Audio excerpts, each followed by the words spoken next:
میرے مولا حسن حسین علیہ السلام بسم اللہ الرحمن الرحیم اللہم صلی علی محمد وآل محمد الحمد للہ رب العالمین وصلی اللہ علی محمد وآلہ الطیبین الطاہرین المعصومین ولعنۃ اللہ علی اعدائہم اجمعین اللہم صلی علی محمد وآل محمد۔ تمام دیکھنے والوں کو السلام علیکم یا علی علیہ السلام۔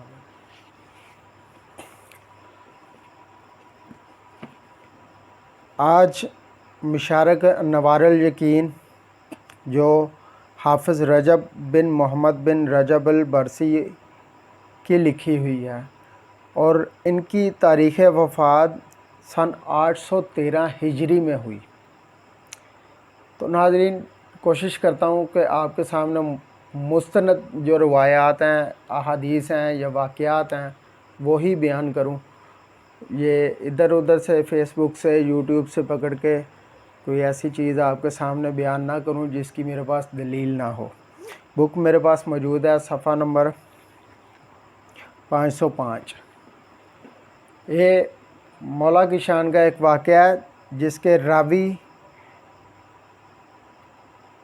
بھی جناب مقداد بن اسود ہیں اور واقعہ بھی انہی کے سامنے پیش آیا اور سوال و جواب بھی مولا کے ساتھ انہی کے ہیں۔ جناب مقداد بن اسود نے روایت بیان کی ہے کہ ایک دن میرے مولا امیر المومنین علیہ السلام نے مجھ سے فرمایا، میری تلوار لاؤ۔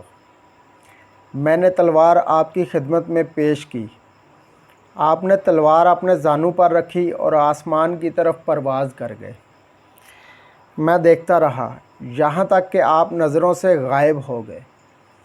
ظہر کے قریب واپس تشریف لائے تو تلوار سے خون بہہ رہا تھا۔ میں نے عرض کیا، اے میرے سید و سردار، آپ کہاں تشریف لے گئے تھے؟ مولا امیر المومنین علیہ السلام نے فرمایا، ملائے اعلیٰ، آسمانوں میں بعض نفوس آپس میں لڑ رہے تھے تو میں نے وہاں جا کر ان کی اصلاح کی۔ میں نے عرض کیا، اے میرے سید و سردار، آسمانوں کے امور بھی آپ کے سپرد کیے گئے ہیں؟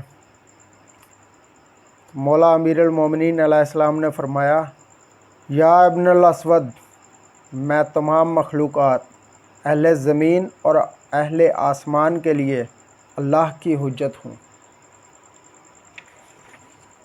آسمان کا کوئی بھی فرشتہ میری اجازت کے بغیر ایک قدم بھی نہیں اٹھا سکتا۔ باطل لوگ مجھ میں شک کرتے ہیں۔ اسی کے ساتھ اجازت چاہتا ہوں، دعاؤں میں یاد رکھیے گا۔ درود پڑھ لیں محمد و آل محمد پر۔ اللہم صلی علی محمد و آل محمد۔